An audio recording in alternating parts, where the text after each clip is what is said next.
موضوع الدرس في كمال قدرة الله تعالى وعلمه الكامل سورة التغابن تفسير ابن كثير.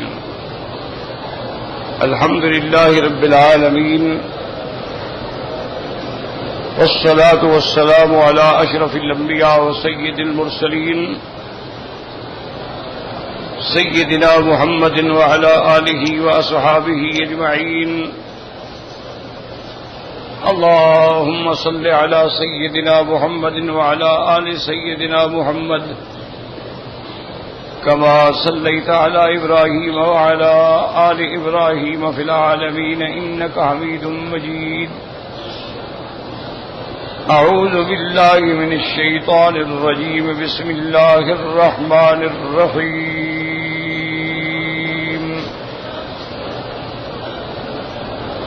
يسبح لله ما في السماوات وما في الأرض له الملك وله الحمد وهو على كل شيء قدير. هو الذي خلقكم فمنكم كافر ومنكم مؤمن والله بما تعملون بصير. خلق السماوات والأرض بالحق وصوركم فأحسن صوركم وإليه المصير. يعلم ما في السماوات والأرض ويعلم ما تسرون وما تعلنون والله عليم بذات الصدور. اللہ تبارک و تعالی نے کلام مقدس کی ان آیات مبارکہ میں جیسا الحمدللہ آپ نے پڑھا ہے سنا ہے، سب سے پہلے تو اللہ نے اپنی عظمتوں کا اور اپنے کمال کا ذکر فرمایا کہ اللہ ہی کی پاکی بولتی ہے. ہر وہ چیز جو آسمانوں میں ہے، جو زمینوں میں ہے، اسی ہی کے لیے ملک ہے اور اسی ہی کے لیے تعریف ہے، اور وہ ہر چیز پہ قادر ہے. اس کے بعد پھر اللہ تبارک و تعالی نے دلائل دیے کہ کیسے اپنی قدرت کا نمونہ کیا ہے کہ هو الذی خلقکم، وہ ذات ہے جس نے تم کو پیدا کیا. تو تخلیق انسان جو ہے یہ کمال قدرت پہ دلالت کر رہی ہے. وَمِنْكُمْ كَافِرٌ وَمِنْكُمْ مُؤْمِنٌ کا بعض علماء نے فرمایا کہ بعض ماں کے بطن میں سے مومن ہوتے ہیں اور بعد میں بھی مومن ہوتے ہیں، اور بعض ماں کے پیٹ میں ہی کافر ہوتے ہیں اور بعد میں بھی کافر ہوتے ہیں. لیکن یہ بعض ہیں. اصل بات یہ ہے کہ اللہ نے پیدا کیا، اللہ نے ہمیں عقل دیا، حواس خمس دیے، اللہ نے پھر پیغمبر بھیجے، اللہ تبارک و تعالی نے کتابیں نازل کی، ہمارے سامنے راستے واضح فرما دیے کہ یہ اللہ کا راستہ ہے، یہ شیطان کا راستہ ہے.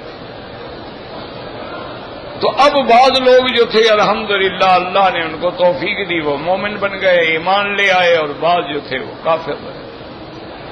یہ معنی نہیں ہے کہ اللہ نے ان کو زبردستی کافر بنایا ہے، کیونکہ قرآن نے دوسری جگہ خود فرما دیا کہ وَمَنْ شَاءَ مِنْكُمْ فَلْيُؤْمِنْ وَمَنْ شَاءَ فَلْيَكْفُرْ، جو چاہے ایمان لائے، جو چاہے کفر کرے. ہم کسی کو جبر نہیں کرتے ہیں. لا اکراہ فی الدین قد تبین الرشد من الغی. کوئی دین کے اندر جبر و اکراہ نہیں ہے. ہم نے حقیقت کھول دی ہے، اب تمہاری مرضی ہے کیا اختیار کرتے. اور اسی پہ سزا و جزا کہ جو ایمان اختیار کریں گے اللہ ان کو جزا دیں گے، اور جو کفر پہ رہیں گے اللہ ان کو سزا دیں گے. اور ساتھ یہ بھی بتلا دیا ہے کہ واللہ بما تعملون بصیر، اللہ تبارک و تعالی جو تم کر رہے ہو دیکھ رہے ہیں، ہر چیز ان کے آنکھوں کے سامنے ہے، اس کے آگے کوئی چیز چھپی ہوئی نہیں ہے. لا يخفى علیہ خافیہ، لا يخفى علیہ شیء فی الارض ولا فی السماء. اس لیے فرمایا واللہ بما تعملون بصیر۔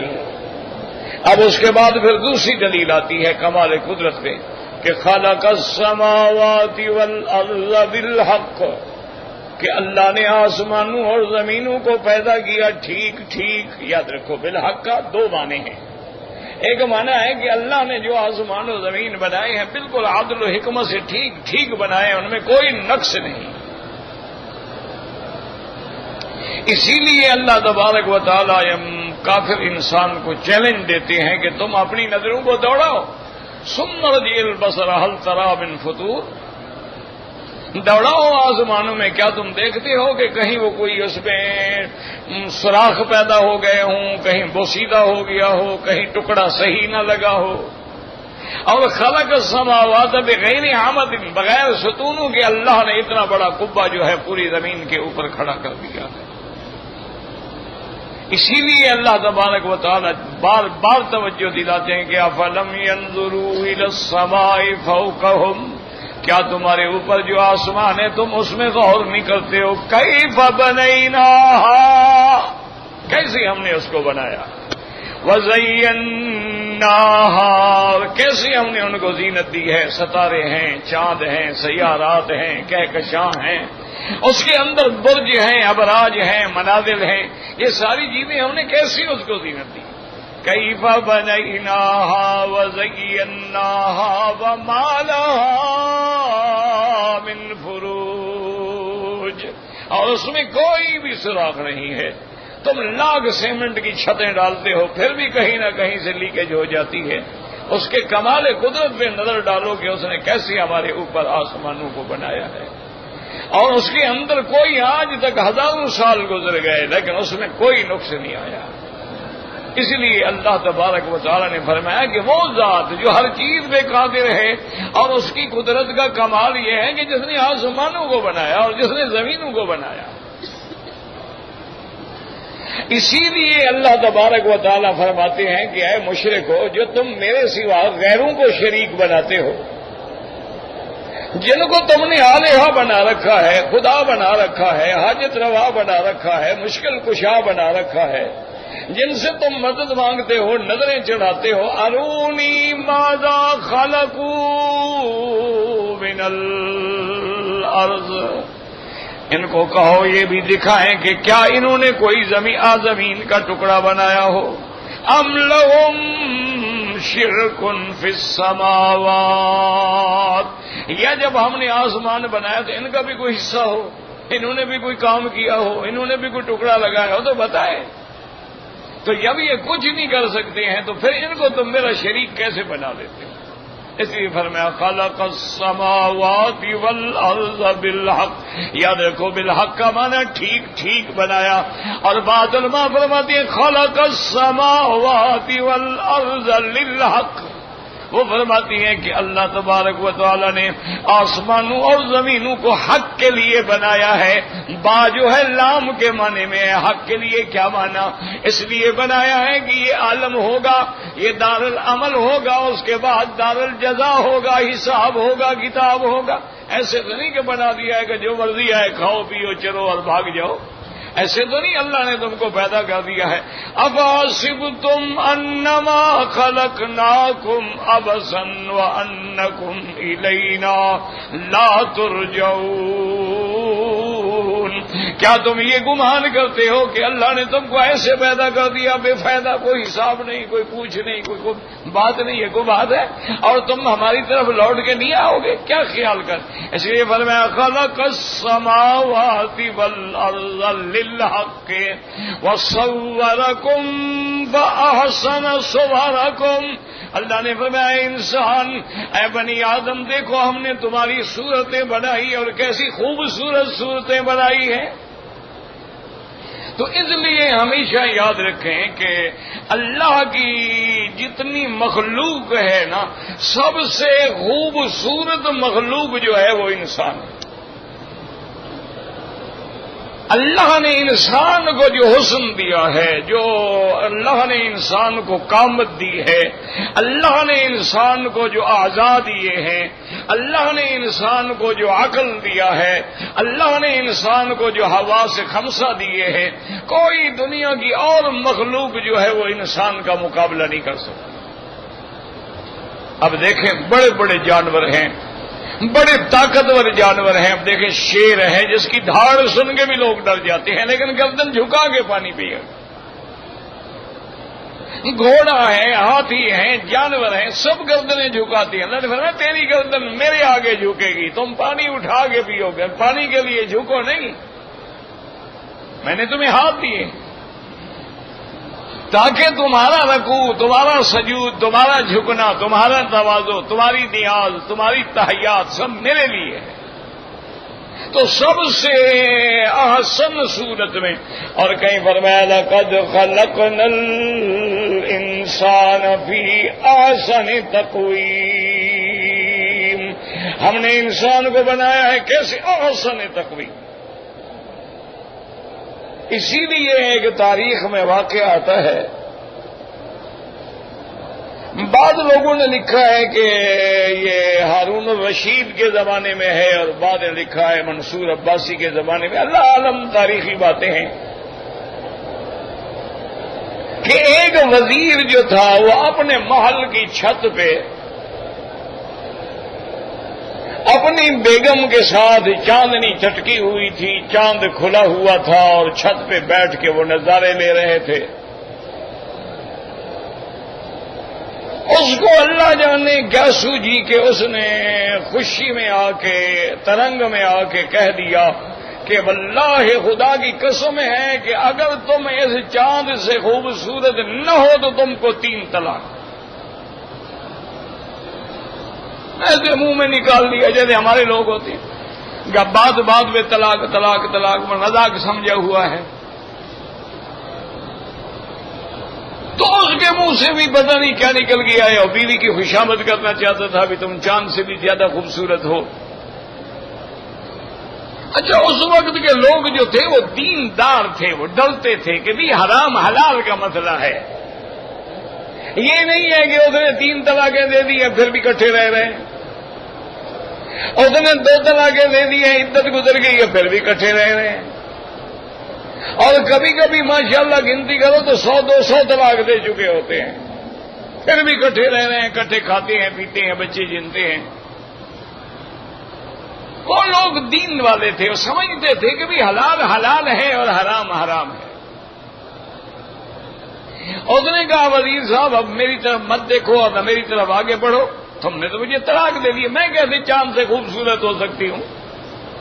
چاند نے ساری دنیا کو منور کیا ہوا ہے، میں تو ایک کمرے میں بھی نور نہیں پھیلا سکتی،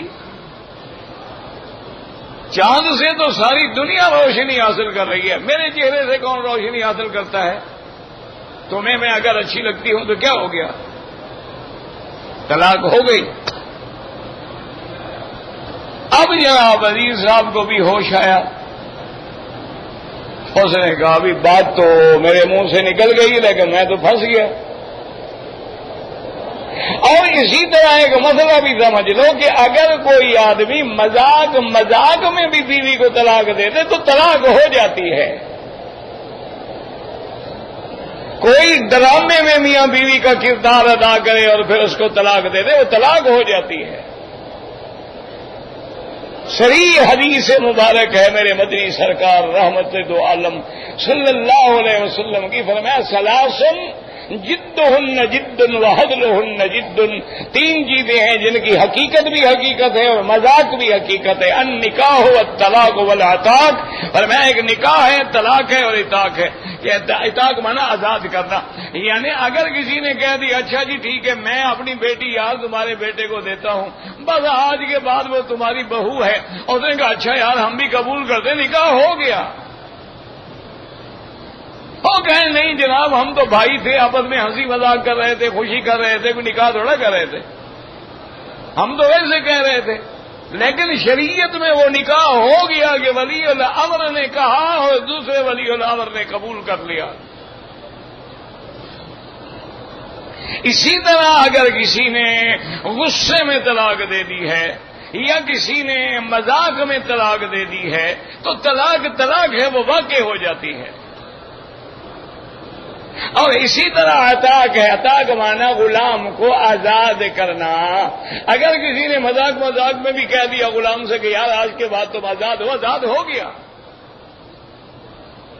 اللہ پاک فرماتے ہیں میں نے تمہیں ایک انسان کا مالک بنایا ہے، تم مذاق کرتے ہو طلاق کے ساتھ. ابغض الحلال عند اللہ الطلاق. اللہ کو سب سے ناپسندیدہ چیز جو ہے وہ طلاق ہے. اور ایک روایت میں آتا ہے کہ جب کوئی مرد عورت کو طلاق دیتا ہے اللہ کا عرش ہل جاتا ہے کہ تم نے کوئی مذاق سمجھا ہوا ہے طلاق. ہمارے ہاں تو اب تماشا بن گیا ہے نا. اور پھر اللہ معاف کرے طلاقیں بھی پکی 3 دے دیں گے کہ جس کے بعد حل ہی کوئی نہیں ہے. فلا تحل له من بعد حتى تنكح زوجا غيره. پھر مسئلے پوچھیں گے، پھر مولویوں کو لڑائیں گے جی یہ 3 بنتی ہے یا 1 بنتا ہے. میں نے غصے میں کہا تھا، میں نے ایک وقت میں کہا تھا، میں نے 1 دفعہ کہہ دیا تھا. اللہ کے بندے حلال حرام کا مسئلہ ہے. تو اس لیے ہمیشہ یاد رکھیں کہ اب وزیر صاحب کو ہوش آیا. اس نے بادشاہ سے کہا کہ جناب میں ایسے کہہ بیٹھا ہوں. بادشاہ نے کہا ٹھیک ہے اب علماء سے مسئلہ پوچھو. اب یہ حل بادشاہ تو نہیں کر سکتا ہے نا، یہ تو شریعت کا مسئلہ ہے. تو مولوی صاحبان کو بلایا گیا. اور آپ جانتے ہیں مولوی بھی ہر دور میں کچھ سرکاری ہوتے ہیں، کچھ درباری ہوتے ہیں، کچھ حلوائی ہوتے ہیں، کچھ فدائی ہوتے ہیں. اصل علماء جو ہیں وہ تو علماء ہیں. ان کے پاس ہم نہیں جاتے. وہ بیچارے اپنے مسجدوں میں، مدرسوں میں قال اللہ و قال الرسول میں اپنی زندگیاں گزار رہے ہیں. نہ سیاست سے تعلق ہے، نہ پارٹی سے تعلق ہے، نہ کسی کے کل خانیوں سے تعلق ہے، نہ جمعراتوں سے تعلق ہے. وہ تو رات دن بس ایک دھن ہے لگی ہے، یا قرآن پڑھا رہے ہیں، حدیث پڑھا رہے ہیں. ان کے پاس ہم کبھی نہیں جاتے.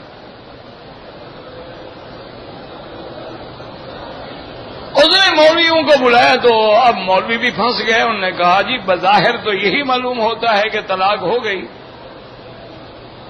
کیوں آخر اس کی بیوی کتنا خوبصورت کیوں نہ ہو، چاند تو نہیں ہے نا. ایک شاعرانہ تخیل تو ہو سکتا ہے. کچھ نے کہا یہ چاند ہے، کچھ نے کہا چہرہ تیرا. یہ ایک شاعری کا تخیل تو ہو سکتا ہے لیکن حقیقت تو نہیں ہے. چاند چاند ہوتا ہے، انسان انسان ہوتا ہے. آخر انہوں نے امام ابو حنیفہ رحمت اللہ علیہ کے شاگرد جو ہیں امام ابو یوسف رحمت اللہ علیہ، ان سے رجوع کیا. یہ بڑے لوگ گزرے ہیں. اللہ تمام ائمہ کی قبروں پہ کروڑوں رحمتیں فرمائے. تمام ائمہ محدثین، ائمہ فقہاء، ائمہ قراء، اولیاء، صوفیاء، سب پہ اللہ اپنی کروڑوں رحمتیں نازل فرمائے. یہ بڑے لوگ تھے. اگر ان کی کوئی بات سمجھ نہ آئے تو علماء سے رجوع کیا کریں، اعتراض نہ کیا کریں. بعض اوقات علماء کا قول ہوتا ہے سمجھ نہیں آتا تو ہماری سمجھ کا قصور ہے، ہم کسی عالم سے رجوع کریں. انہوں نے رجوع کیا تو بادشاہ نے پوچھا کہ امام یوسف تمہاری رائے میں کیا خیال ہے؟ ایسے بیچارے کا اب یہ مرتا ہے، اس کی بیوی سے پیار بھی بڑا ہے اور یہ کہہ بھی بیٹھا ہے، اب کیا کرے؟ انہوں نے کہا طلاق بالکل نہیں ہوئی. بادشاہ حیران ہو گیا. یار سارے مولوی کہتے ہیں ہو گئی تو عجیب آدمی ہو. اور نے کہا دیکھو بادشاہ سلامت، یا تو مجھ پہ اعتماد کرو، اگر اعتماد نہیں ہے تو کیوں بلایا مجھ کو آپ نے؟ اس کو طلاق نہیں ہوئی ہے اور میں لکھ کے دینے کے لیے تیار ہوں، میں حلفیہ لکھ کے دینے کے لیے تیار ہوں کہ اس کی بیوی جو ہے وہ چاند سے زیادہ خوبصورت ہے. اب بادشاہ بھی حیران ہوئے، انہوں نے کہا کمال ہے، چاند سے زیادہ. انہوں نے کہا اللہ نے قرآن میں انسان کو کہا ہے صورکم فاحسن صورکم، کہ میں نے تمہاری صورت بنائی ہے اور سب سے بہتر بنائی ہے، تو چاند سے بہتر ہے. لقد خلقنا الانسان فی احسن تقویم، تو احسن تقویم چاند کو تو اللہ نے نہیں کہا، انسان کو کہا ہے.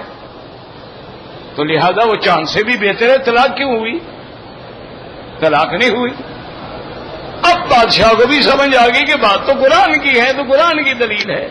اس لیے اللہ فرماتے ہیں وَصَوَّرَكُمْ فَأَحْسَنَ صُوَرَكُمْ، اور دوسری فرمایا هُوَ الَّذِي يُصَوِّرُكُمْ فِي الْأَرْحَامِ كَيْفَ يَشَاءُ، وہ ذات ہے جس نے تمہیں ارحام امہات میں تمہاری شکل بنائی ہے کہ تم ایک نطفہ تھے، نطفے کے بعد ایک لوتھڑا بنے، اور اس کے بعد دیکھو کیسی کیسی پیاری شکلیں اللہ نے عطا فرمائی ہے، کیسی پیاری آنکھیں ہیں، کیسے ہاتھ ہیں، کیسے جبین ہیں، کیسے رخسار ہیں، کیسے بال ہیں.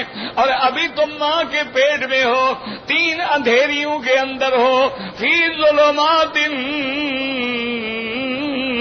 ثلاث، اور میں وہی تمہاری شکل بنا رہا ہوں، تمہاری صورت بنا رہا ہوں. هو الذی یصورکم فی الارحام کیف یشاء. اور تیسرے مقام پہ فرماتی ہے صورکم فاحسن صورکم ورزقکم من الطیبات. اور چوتھے مقام پہ فرماتے ہیں یا ایھا الانسان ما غرک بربک الکریم الذی خلقک فسواک فعدلک فی ای صورت ما شاء رکبک. وہ خدا جس نے تمہیں پیدا فرمایا ہے اور کیسی کیسی تجھے صورتیں عطا فرمائی ہیں، کیسا تمہیں جمال عطا فرمایا ہے کہ جب جمال یوسف کو دیکھا تھا زنان مصر نے تو اپنی انگلیوں پہ چھریاں چلا بیٹھی تھیں. اور بی بی عائشہ صدیقہ رضی اللہ عنہا فرماتی ہیں واللہ لو رأینا جمال محمد صلی اللہ علیہ وسلم. اللہ، جب حضور کا نام آئے درود شریف پڑھا کرو یاد. ہاں جی، وہ ہم کہتے کہتے تھک جاتے ہیں. یہ پورے انشاءاللہ حج کے مہینوں میں ہم روز کہتے ہیں. درود یہ نہیں پڑھتے، اپنے ملک میں جاتے کہتے مکے مدینے میں تو جناب وہاں بھی ہیں، درود پڑھنے ہی نہیں دیتے. وہاں تو درود ہی نہیں، نہ فاتحہ ہے، نہ درود ہے، نہ کل خانیاں ہیں، نہ جمعراتے ہیں، نہ چلیسویں ہیں. جی وہاں بھی جو ہوئے. اور یہاں ان کو ہر دفعہ کہنا پڑتا ہے جب حضور کا نام آئے، کہنے کی کیا ضرورت ہے مسلمان کو. اس لیے دیکھیں بی بی عائشہ صدیقہ رضی اللہ تعالیٰ عنہ فرماتی ہیں واللہ لو رأینا جمال محمد صلی اللہ علیہ وسلم لقطعن قلوبہم. بی بی عائشہ کہتی ہے مصر کی عورتوں نے یوسف کا جمال دیکھا تھا، انگلیاں کاٹ بیٹھی. اگر میرے محبوب کا جمال دیکھتی تو دلوں پہ چھریاں چلا دیتی صلی اللہ علیہ وسلم. تو انسان سے کون خوبصورت ہو سکتا ہے؟ کون ہے جو میرے مدنی کے جمال کا مقابلہ کرے؟ کون ہے جو میرے مدنی کے کمال کا مقابلہ کرے؟ کون ہے جو میرے مدنی کی سیرت و صورت پہ نظر ڈالے؟ او شان والا انسان انگلی اٹھائے تو چاند دو ٹکڑے ہو جائیں اور تھوک ڈالے تو کڑوے کنویں میٹھے بن جائیں. ایسا کوئی اور ہے؟ تو انسان ہے نا، بشر ہے نا، سید البشر ہے نا، ابن آدم ہے نا، سید ولد آدم ہے. اس لیے اللہ نے فرمایا صورکم فاحسن صورکم. اور آگے یہ بھی بتا دیا کہ صورتوں کے ناز میں نہ آ جانا، اپنے حسن و جمال کی اکڑ میں نہ آ جانا. وَإِلَيْهِ الْمَصِيرُ، تم نے میری طرف لوٹ کے آنا ہے، مجھے حساب بھی دینا ہے. کہ تم نے اپنے حسن کو کہاں خرچ کیا ہے؟ بازاروں میں خرچ کیا ہے، فحاشی میں خرچ کیا ہے، اوریانی میں خرچ کیا ہے، عیاشی میں خرچ کیا ہے، یا اپنے حسن پہ حجاب ڈال کے اپنے اللہ سے ڈر کا مظاہرہ کیا ہے؟ اس لیے فرمایا وَإِلَيْهِ الْمَصِيرُ۔ اچھا یاد رکھو کہ یہاں ایک سوال پیدا ہوتا ہے۔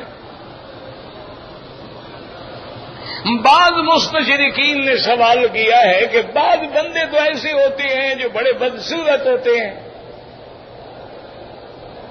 بعض ایسے بندے ہیں کالی شکل ہے، چھوٹا قد ہے اور چیچک کے داغ ہیں اور چہرہ بگڑا ہوا ہے، ہونٹ موٹے ہیں، کان بڑے ہیں، اور تو بڑے دیکھنے میں بندے کو ڈر لگتا ہے، تو وہ احسن صورکم کیسے ہوئے؟ وہ کہتے ہیں کہ جناب اللہ فرماتے ہیں ہم نے سب سے تمہیں تو بہتر صورت بنائی ہے، تو کتنے انسان ہیں جو بدصورت ہیں، کتنے انسان ہیں جو اتنی بدحیت ہوتے ہیں کہ جن کو دیکھتے ہوئے بھی ڈر لگ جاتا ہے آدمی کو، تو یہ حسن صور کیسے ہوا؟ علماء نے جواب دیا کہ بالکل انسانوں کا مقابلہ کرنا ہے تو ساری مخلوقات سے کرو، وہ بدصورت کتنا ہو لیکن گدے گھوڑے سے تو بہتر ہے، لاکھ دفعہ بدصورت ہو، اس کے اندر جو خصوصیات ہیں وہ کسی گدھے میں، کسی گھوڑے میں، کسی شیر میں، کسی چیتے میں، کسی جانور میں، کسی پرند میں، کسی چرند میں ہے، تو نہیں ہے تو مانا اچھا ہوا نا، وہ باقی سے تو اچھا ہوا نا۔ اب یہ الگ بات ہے کہ بعض انسان ایک دوسرے سے زیادہ جمال والے ہوتے ہیں، ایک دوسرے سے زیادہ خوبصورت ہوتے ہیں، بعض متوسط ہوتے ہیں، بعض طویل القامت ہوتے ہیں، بعض متوسط ہوتے ہیں، اور میرے مدنی کے بارے میں سب آپ کہہ دو صلی اللہ علیہ وسلم، میرے مدنی کے بارے میں ایک صحابی نے کیا بات کی، اللہ اکبر۔ ایک صحابی سے کسی نے پوچھا کہ یار ذرا مجھے حضور کا حلیہ تو بتاؤ، اس نے کہا یار کیا کہتے ہو؟ کان الشمس تجری فی وجہہ، معلوم ہوتا تھا حضور کے چہرے میں سورج دوڑ رہا ہے، اسی لیے حضور کا چہرہ دیکھنا آسان نہیں ہوتا تھا۔ لاکھوں صحابی ہیں لیکن حضور کا حلیہ بیان کرنے والے 10 صحابہ ہیں صرف۔ کیوں؟ ادب ہے، نظر اٹھا کے نہیں دیکھ سکتے تھے، جمال محمد ہے صلی اللہ علیہ وسلم۔ یہ شان والا ابو بکر عمر تھا، کانا ینظران الیہ وکان ینظر الیہما ویبتسم۔ صحابہ کہتے ہیں یہ خوش نصیب ابو بکر و عمر تھے جن کی طرف حضور بھی دیکھتے تھے اور یہ حضور کو دیکھتے تھے اور حضور مسکراتے تھے، باقی تو نظر نیچے ہوتی تھی، جرأت ہی نہیں ہے دیکھنے کی، طاقت ہی نہیں ہے۔ تو اس لیے اللہ نے فرمایا صورکم فاحسن صورکم والیہ المصیر۔ اب آگے بیان فرماتے ہیں کہ صرف میری قدرت نہیں، وہ تو قدرت کا کمال تھا نا، آگے فرماتے ہیں یہ نہیں کہ میں نے سب کچھ بنا کے چھوڑ دیا، یعلم ما فی السماوات اور میرا علم جو ہے وہ اتنا کامل ہے، علم ما کان و ما یکون ہے، علم محیط ہے، تمام کلیات و جزیات کو، آسمانوں میں جو کچھ ہے میں جانتا ہوں، زمینوں میں جو کچھ ہے میں جانتا ہوں، زمینوں کے نیچے جو کچھ ہے میں جانتا ہوں، اگر ایک کیڑا پتھر کے نیچے ہے تو میں جانتا ہوں، اگر کوئی جانور مچھلی سمندر میں تیر رہی ہے تو میں جانتا ہوں، یعلم ما فی السماوات والارض ویعلم ما تسرون وما تعلنون۔ اللہ نے فرمایا جو تم چھپاتے ہو میں وہ بھی جانتا ہوں اور جو تم ظاہر کرتے ہو میں وہ بھی جانتا ہوں، یعنی میرے آگے کوئی چیز چھپی ہوئی نہیں ہے۔ اس لیے اگر کوئی چیز ہے، ہر چیز کسی بھی حال میں کیوں نہ ہو وہ اللہ کے علم میں ہے، اللہ کا علم محیط ہے۔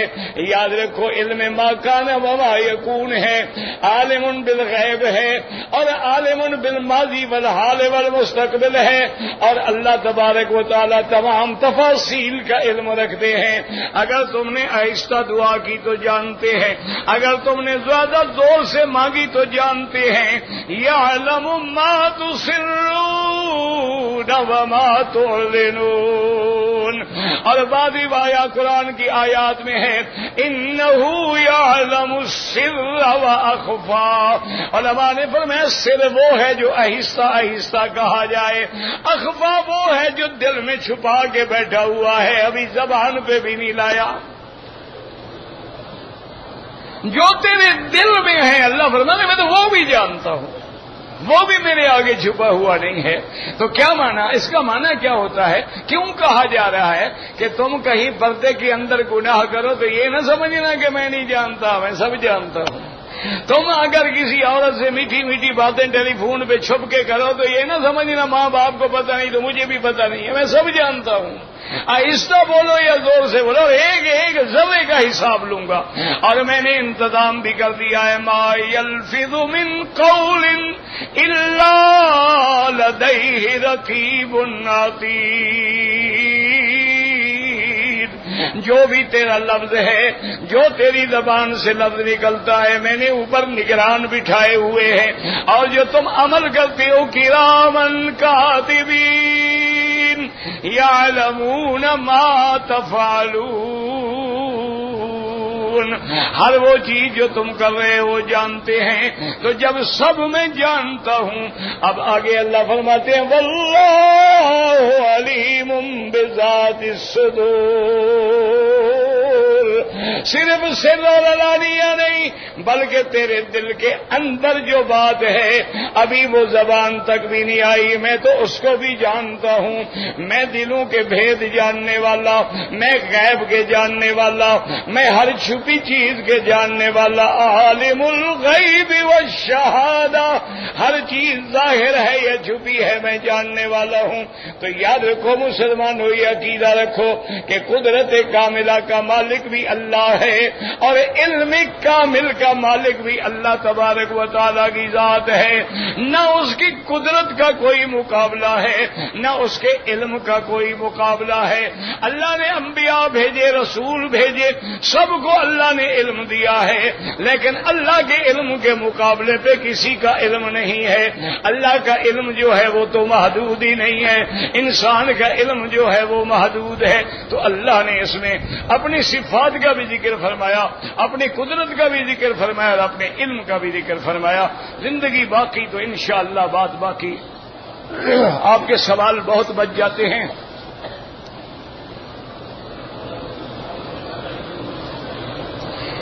کہتے جی کہ آدمی جماعت کرائے تو کیسے نیت کرے؟ بس دل میں نیت ہے میں امام ہوں اور کیسے نیت کرے؟ الٹا لٹک جائے گا. کیا عجیب بتائیں لوگوں نے دماغ خراب کیا ہوا ہے. یہ جو تم نیتیں کرتے ہو یہ تو بدعت ہے کہ 4 رکعت نماز عشاء برائے خدا بوقت 8:30 بجے بروز منگل پیچھے اس امام کے اس امام کے اس امام کے اللہ اکبر. یہ تو بدعت ہے، گناہ ہے. یہ کس نے کہا ہے آپ کو کہ نیت ہے؟ امام فاتحہ ختم کر دیتے، یہ بدبخت نیت کر رہا ہے. عجیب آدمی ہو بھائی. اب تم کون سی نماز کے لیے بیٹھے ہو؟ یہی نیت ہے بس، اللہ اکبر، ختم ہوگی بات. یہ تو زبان سے استحضار ہے. علماء نے لکھا ہے کہ چونکہ آج کل آدمی جو ہے دین کی طرف رغبت نہیں ہوتی تو چلو کہہ دے 4 رکعت عشاء پڑھ رہا ہوں تاکہ اس کو یاد تو ہو کہ مغرب تو نہیں پڑھ رہا، عشاء پڑھ رہا ہوں. ورنہ یہ نیت نہیں ہوتی. مقام النیت القلب، نیت دل میں ہوتی ہے. جب تم ادھر سے اٹھے ہو کہ طواف کے لیے جا رہا ہوں بس نیت ہو گئی. اگر تمہاری نیت نہ ہوتی تو تم طواف کے لیے کیوں جاتے؟ حجر اسود کے سامنے آئے بسم اللہ اللہ اکبر، بات ختم ہو گئی. ایک کھڑے ہیں جی اللہم انی ارید طواف بیتک الحرام 7 اشواط فیسرہ لی فتح. یہ تو بدعت ہے. کبھی نہ حضور نے فرمایا ہے نہ صحابہ نے فرمایا ہے.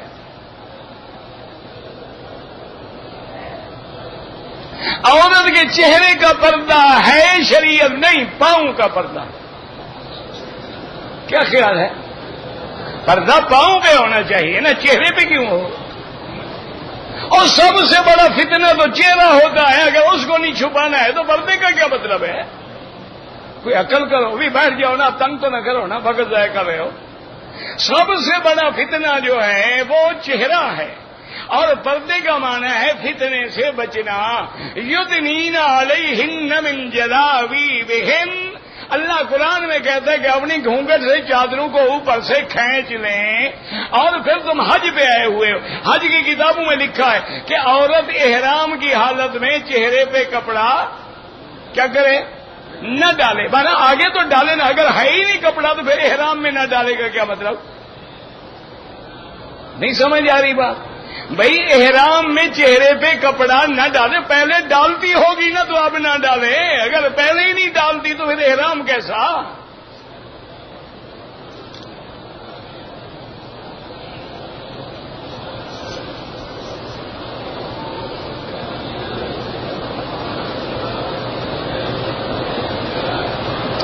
ایک آدمی کی ماں نے حج کیا تھا، اور یار جو گزر گیا بس اللہ قبول فرمائے. اب مسئلے پوچھ رہے تھے کیا ہو جائے گا. انہوں نے 88 میں حج کیا تھا، تم 211 میں ماشاءاللہ مسئلہ پوچھ رہے ہو. جو کیا تھا بس دعا کرو، غلطی ہوئی، جو ہوا اللہ قبول کرے.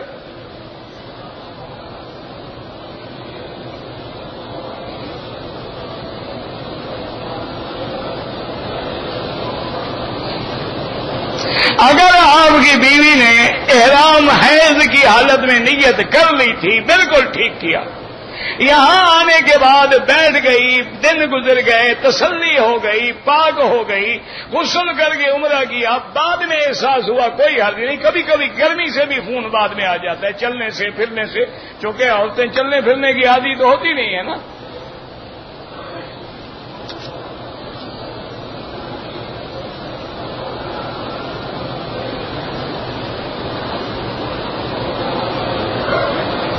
کہتے ہیں جی کہ بعض کتابوں میں لکھا ہے کہ اگر طواف زیارت ہے اور عورت کو حیض ہے اور سیٹ آگے پیچھے نہیں ہو سکتی ہے تو وہ اپنے بدن کو کپڑے سے اچھی طرح باندھ کے اسی حالت میں طواف کر لے. بالکل جائز ہے جناب، اگر کوئی حل نہ ہو.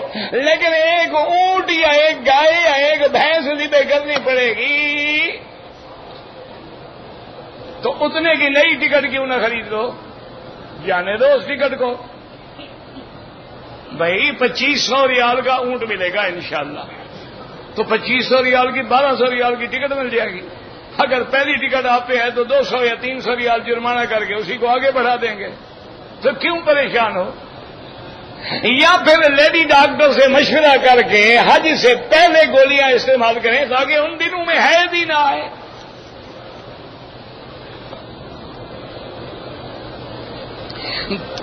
13 دن حج کو اگر آپ نے رہنا ہے تو آپ صبح بھی رمی کر سکتے ہیں، لیکن اس میں بھی علماء نے لکھا ہے افضل یہ ہے کہ زوال کے بعد کریں.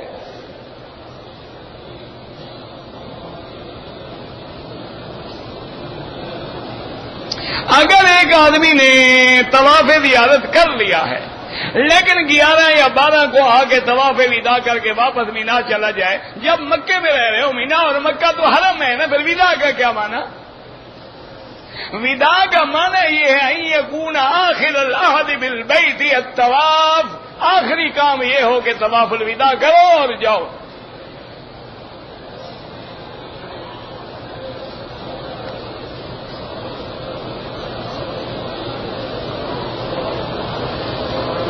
میں اگر اپنی ریٹائرمنٹ کی رقم اور میرے پاس جو رقم ہے وہ میں ساری بیوی کو دے دوں اور اپنے بچوں کو نہ دوں تو آپ قیامت میں انشاءاللہ پکڑے جائیں گے. اللہ نے پہلے اولاد کا حق رکھا ہے، یوصیکم اللہ فی اولادکم للذکر مثل حظ الانثیین. اللہ نے پہلے لڑکے لڑکیوں کا ذکر کیا ہے. ہاں تم ان کو حصہ دے دو، وہ خوشی سے ماں کو دے دے، کوئی بات نہیں. تم کو بھئی یہ تمہارا حصہ ہے، مجھ سے لے لو. اب تم خود برسر روزگار ہو، چاہو تو ماں کو دے دو، وہ چاہیں تو دے دیں، نہ چاہیں تو. یہ تو نہیں نا کہ پہلے جب تم ان کو نہیں دو گے تو وہ کیا کریں گے؟ وہ تو چپ ہو جائیں گے بیچارے.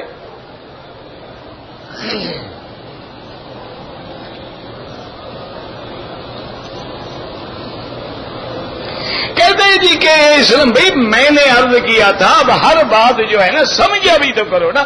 میں نے یہ کہا تھا کہ بینک الاسلامی ہے یا میزان ہے، جو میں نے سنا ہے وہ یہ ہے کہ وہ اسلام کے مطابق کام کر رہے ہیں، لیکن ان میں بھی غلطیاں ہیں.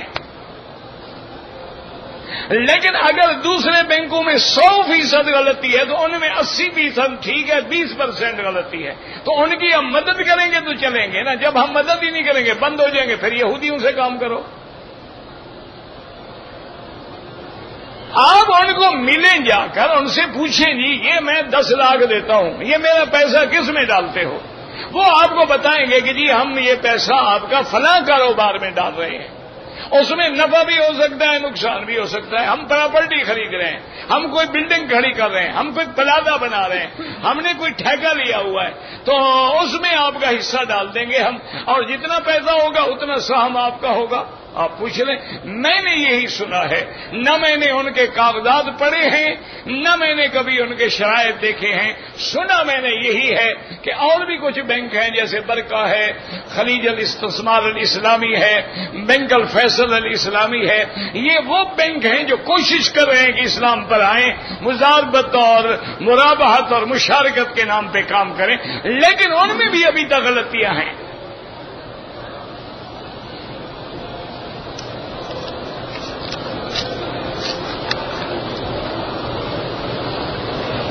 کہتے جی کہ میت کو قبر میں دفن کرنے کے بعد قبر پہ جو مولوی اذان دیتے ہیں، زندوں کو تو نماز پڑھائی نہیں، مردے کو پڑھوانے آئے ہیں.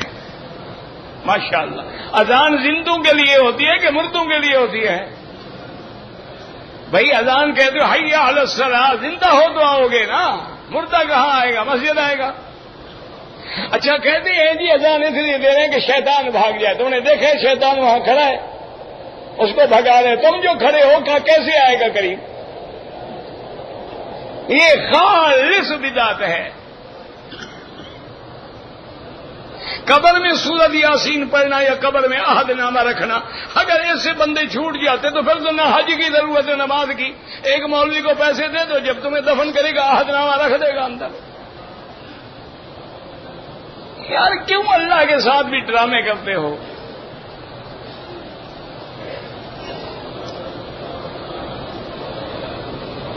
کہتے جی کہ جب یہاں امام حضرات سجدہ کرتے ہیں تو سجدہ لمبا ہوتا ہے، تو آپ تسبیح زیادہ پڑھ لیں، 3 دفعہ کے بجائے 7 دفعہ پڑھ لیں، 11 دفعہ پڑھ لیں، 21 دفعہ پڑھ لیں، 1000 دفعہ پڑھ لیں.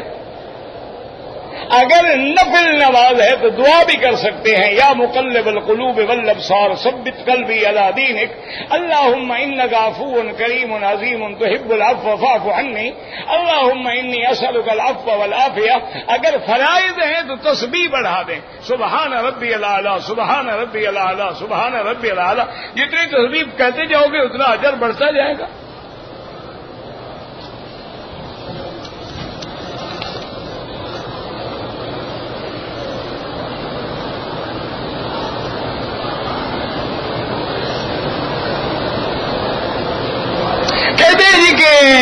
مدینہ منورہ میں جب جائیں تو اپنے ایمان کی تجدید کریں، کلمہ پڑھیں. مسلمان ہی نہیں ہو تو مدینہ کیا کرنے جا رہے ہو؟ نہیں، اگر مسلمان ہی نہیں وہاں جا کر ہم نے دوبارہ کلمہ پڑھنا ہے تو یہ جو عمرہ وغیرہ کیا یہ کافر بن کے کیا ہے ہم نے. اب کوئی عقل ہے کیا ہے؟ وہ جو بات ہے نا وہ الگ بات ہے، وہ مولوی صاحب سمجھے ہی نہیں ہیں. وہ یہ ہے کہ وہاں آدمی اپنے اللہ سے کہتا ہے مولا اس مقام پہ آگے جس نبی نے ہمیں توحید کا سبق دیا تھا، میں تیرے آگے پھر اپنی توحید کی شہادت دیتا ہوں، لا الہ الا اللہ محمد الرسول اللہ، اشہد ان لا الہ الا اللہ واشہد ان محمد الرسول اللہ. یہ مانا نہیں کہ ہم اس وقت اسلام لائیں گے، مسلمان ہیں الحمدللہ، تبھی تو مکے آئے ہیں، تبھی تو ہم مدینے جا رہے ہیں. حضور پاک کے روضہ مبارک میں جب جائیں سب سے پہلے غسل کریں، پاک کپڑے پہنیں، خوشبو لگائیں، مسجد میں جا کے 2 رکعت تحیت المسجد پڑھیں، ادب سے چلتے چلتے چلتے جب سامنے جائیں تو الصلاۃ والسلام علیک یا رسول اللہ، الصلاۃ والسلام علیک یا حبیب اللہ، یا جو بھی یاد ہو۔ اس کے بعد حضرت ابوبکر، حضرت عمر، پھر کعبے کی طرف رخ کر کے اللہ سے دعا مانگیں۔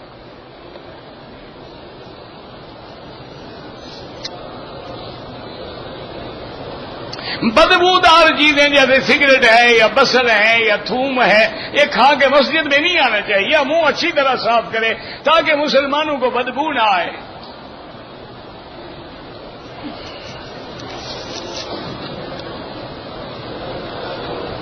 حضور سے دعا نہیں مانگنی، دعا اللہ سے مانگنی ہے کہ یا اللہ ہمیں اپنے نبی پاک کی شفاعت نصیب فرما۔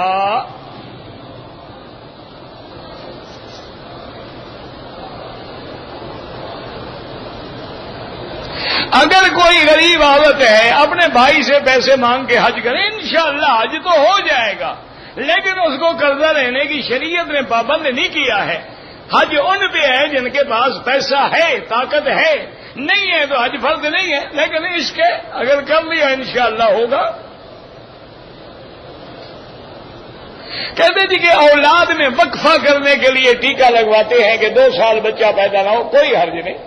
اگر بچے زیادہ ہیں یا بیوی کمزور ہے 1 سال 2 سال کا وقفہ کر لے، کوئی حرج نہیں۔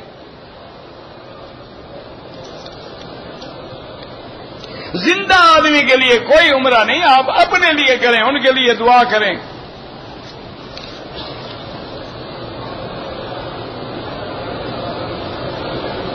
میں اپنے والدہ مرحوم کے لیے، انہوں نے وصیت نہیں کی تھی، اپنے پیسے سے حج قران کر رہا ہوں، کر سکتے ہو، بالکل جائز ہے۔ جو لوگ صحابہ کے بارے میں بغض رکھتے ہیں ان کے ایمان میں شک ہے۔ اللہ نے کہا رضی اللہ عنہم ورضوا عنہ، میں ان سے راضی وہ مجھ سے راضی، تو جو بغض رکھے مانا اللہ کے اس آیت کے مخالف ہے۔ نمازی کے آگے نہ گزرا کریں، مجبوری ہو تو سجدے کی جگہ سے دور گزریں۔ کہتے کہ مقام ابراہیم میں جو حضرت ابراہیم کے پاؤں کے نشان ہیں، حجر اسود جنت کا پتھر ہے، بوسہ دینا سنت ہے۔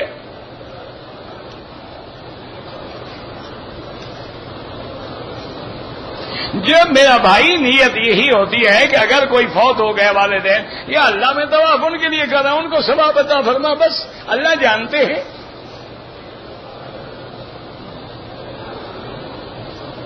وہ میں نے پہلے بتا دیا ہے۔ دوران طواف اگر ہم اردو میں دعا کریں بالکل کر سکتے ہیں، ہر زبان میں کر سکتے ہیں۔ میری 5 سال کی نمازیں ادا نہیں ہوئی ہیں تو ایک نماز لاکھ کی ہو جائے گی، پھر تو باقی بھی نہ پڑھیں، ایک پڑھ کے گھر جاؤ، لاکھ گنا ثواب ہوگا، لاکھ کا عدد نہیں پورا ہو جائے گا۔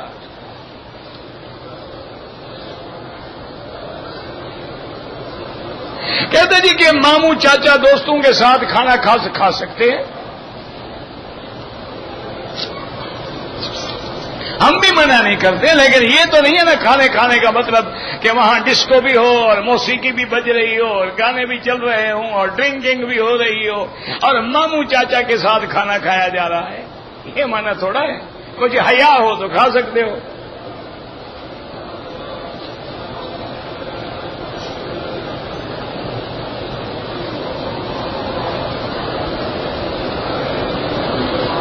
کہتے جی کہ میں نے عمرے کا احرام باندھا ہوا تھا، گاڑی میں بیٹھا ہوا تھا تو نیند کے جھونکے آ رہے تھے، اس سے وضو نہیں ٹوٹتا، ٹھیک ہے عمرہ۔ زمزم سے وضو کرنا جائز ہے، بالکل جائز ہے، لیکن جب دوسرا پانی ہو تو کیوں کریں؟ میرے ایک رشتہ دار بیمار ہیں، اللہ سب بیماروں کو شفا عطا فرمائے۔ انشاءاللہ کرسی پہ بھی خطاب ہو جائے گا۔ فرض نماز چھوڑنے سے طلاق ہو جاتی ہے۔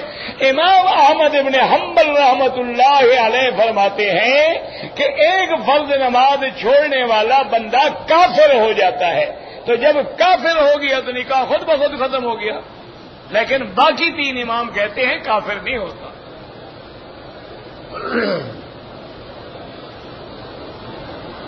اگر ہم مینا سے تیسرے دن فجر کی نماز ادا کر کے چلے جائیں تو بڑے دن کی کنکریاں بالکل تیسرے دن، اگر رہو گے تو 13 کو بھی کنکریاں مارو گے، یا پھر 12 کی کنکریاں مار کے واپس آ سکتے ہو۔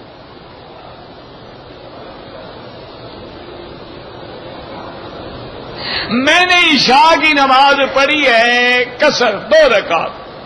اصل بات سوچ لو، کیا تم نے مکے میں 15 دن رہنا ہے تو نماز پوری پڑھو، اگر 15 دن نہیں رہنا ہے تو مسافر ہو۔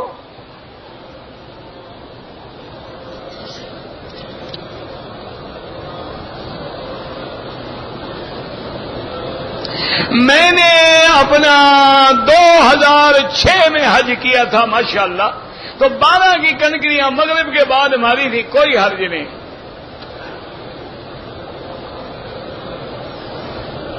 عورتوں کا گھر میں نماز پڑھنا افضل ہے یا کعبے میں؟ افضل یہ ہے کہ گھر میں نماز پڑھیں، لیکن ساتھ یہ بھی مسئلہ ہے کہ اگر وہ آنا چاہے تو ہم ان کو منع بھی نہیں کر سکتے۔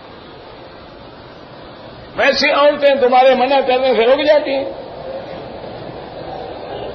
اب تو جناب عورت کو کہنا ہوتا ہے کہ بیگم صاحب آپ نماز پڑھیں، میں گھر بیٹھا ہوں سامان کے ساتھ۔ ایسے مسئلے پوچھتے ہیں جس پہ عمل ہی نہیں کرنا، تو پوچھنے کا کیا فائدہ ہے؟ آج وہ سینما جاتے ہوئے تم سے نہیں پوچھتی تو حرم میں آنے کے لیے پوچھے گی؟ مجھے بال گرتے ہیں، گرتے رہیں، وہ اللہ کے ہاتھ میں، تمہارے ہاتھ۔ مانا ہے کہ خود عمرے کی حالت میں بال نہ کاٹو احرام میں، یہ تھوڑا گر جائے تو گر جائے۔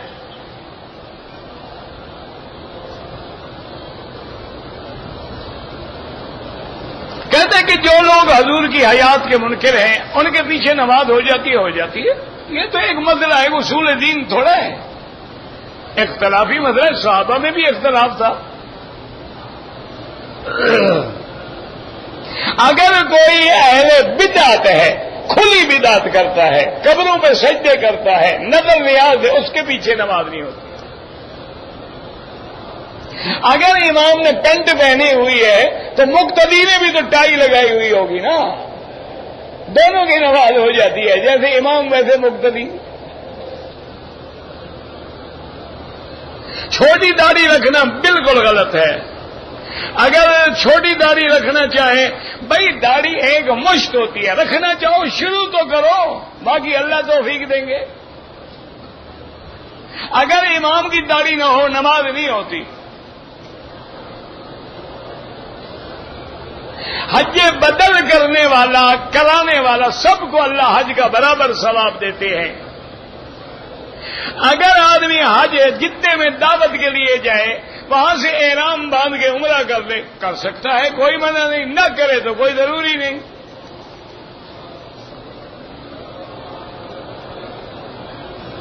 تایا آزاد بھائی، یار مجھے کوئی سمجھ نہیں آیا، چاچے کا بیٹا تایا آزاد کیا ہوتا ہے؟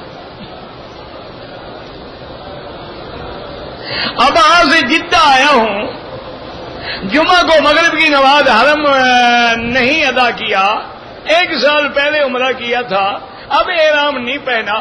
اگر آپ کاروبار کے لیے آئے تھے، عمرے کی نیت نہیں تھی تو کوئی جرمانہ نہیں، کیونکہ آپ جدہ آئے تھے، اور اگر عمرے کی نیت تھی تو پھر آپ پر دم ہے۔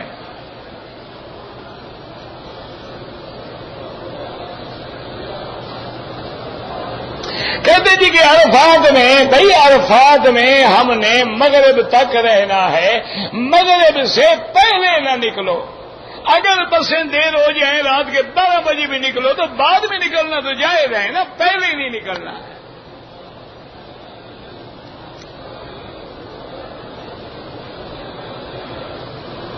اگر حج زندگی میں ایک فرض ہے، لیکن نفلی حج اللہ نصیب کرے بہت بڑی، اور پھر یاد رکھو ہم نے جتنا دفعہ لبیک کہا ہے انشاءاللہ حج کریں گے۔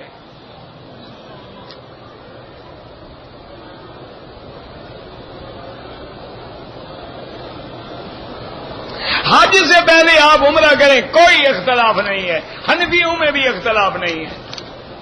ایسے خامخواہ ایک مسئلہ پڑھ لیتے ہو، باقی نہیں پڑھتے۔ فتویٰ علی قول صاحبین ہے کہ عمرہ مستقل عبادت ہے، جتنے عمرے کرنا چاہے کر سکتا ہے۔ میرے والد بیمار ہیں، اللہ ہر بیمار کو شفا عطا فرما۔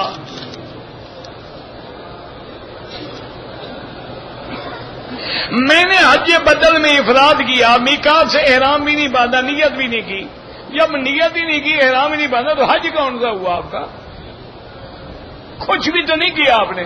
اب آپ مدینہ جا رہے ہیں تو وہاں احرام باندھیں، چاہے تو وہیں سے افراد کی نیت کر لیں۔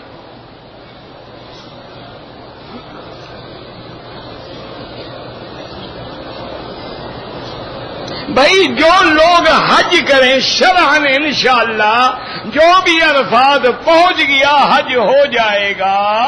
باقی نظام ملک اسلامی کا بھی خیال رکھیں، اگر یہ سب کو اجازت دے دیں تو کسی حاجی کا بھی حج نہیں ہوگا۔ یہاں اتنے لوگ آ جائیں گے کہ لوگ نعوذ باللہ مر جائیں گے۔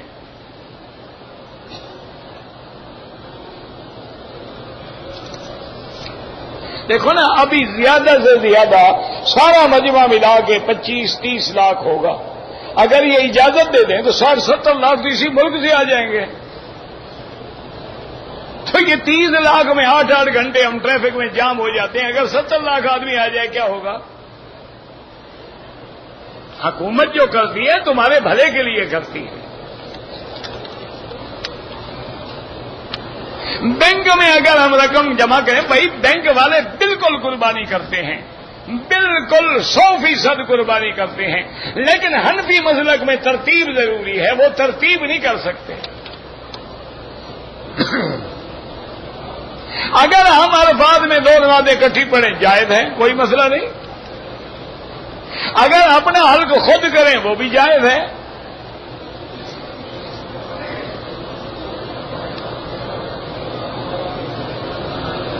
اگر حلق کرانے سے پہلے خوشبو والا صابن لگایا تھا، دھو ڈالا تو کوئی دم نہیں، 4-5 ریال خیرات کرو۔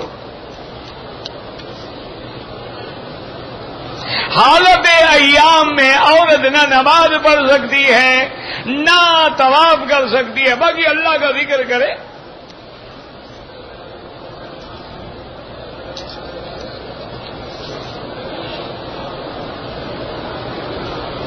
مجھے نہیں پتا ہم نے کیا لکھا ہے فتویٰ، کون سا فتویٰ شائع ہوا ہے۔ کہتے تھے کہ جب یہاں بھی نظر اٹھاؤ تو غیر محرم پہ نظر پڑتی ہے، تو نظر نہ اٹھاؤ، نہ حکم ہے کہ نظر نیچے رکھو، کیوں اٹھاتے ہو؟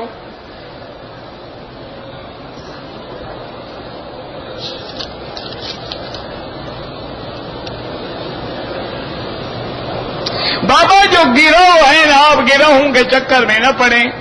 اصل مسئلہ یہ ہے کہ تمام انبیاء حیات ہیں، بس صرف کرامیہ مخالف ہیں جو انبیاء کی حیات کے منکر ہیں، لیکن وہ حیات عالم برزخ ہے، عالم دنیا نہیں ہے۔ روح مبارک آسمانوں بھی ہو تو تعلق قائم ہوتا ہے۔ ایک موبائل آپ کے ہاتھ میں ہے، سیٹلائٹ کہاں کھڑا ہے، آپ تعلق بنا سکتے ہیں، خدا نہیں بنا سکتا۔ عجیب بات ہے بھائی۔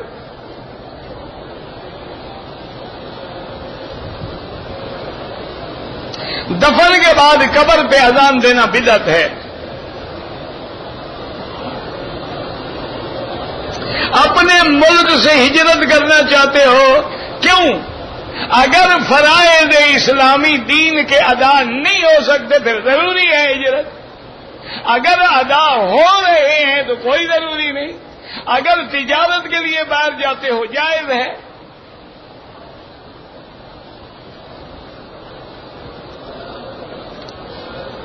طواف الوداع آخری دن جس دن جانا ہو،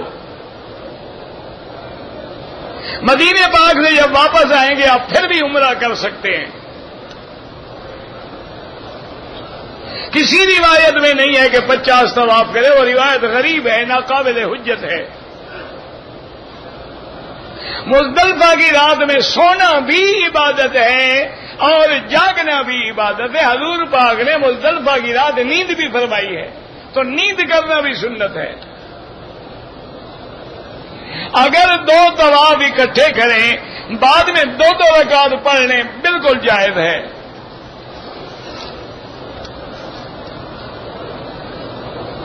اگر ڈیٹول لگا لیں وہ جائز ہو تو بدبو ہے، خوشبو تھوڑی ہے. عورتیں حرم میں ہیں تو جنازہ پڑھ سکتی ہیں، بالکل پڑھ سکتی ہیں. بعض لوگ حضور کے روضے کے سامنے سپیکر کھول لیتے ہیں اپنے موبائل کا، بالکل بے ادبی ہے.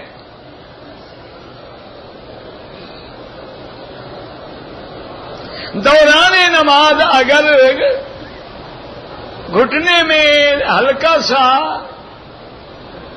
داغ لگ جائے، اگر خون کا داغ ہے، حیض کا داغ ہے، نماز نہیں ہوگی، چھوڑ دیں نماز. دوران طواف نہ کعبے کی طرف پشت کریں نہ سینہ کریں، نیچے نظر ڈال کے چلیں.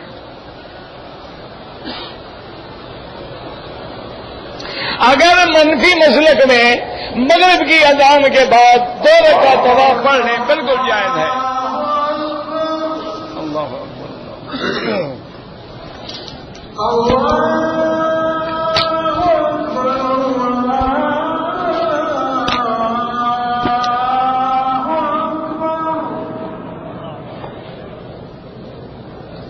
أشهد أن لا إله إلا الله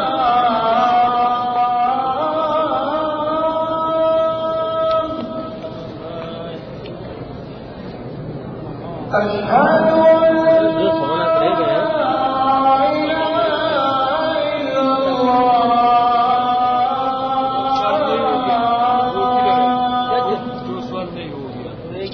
کل دے گا جو کل دے گا. أشهد أن محمدا رسول الله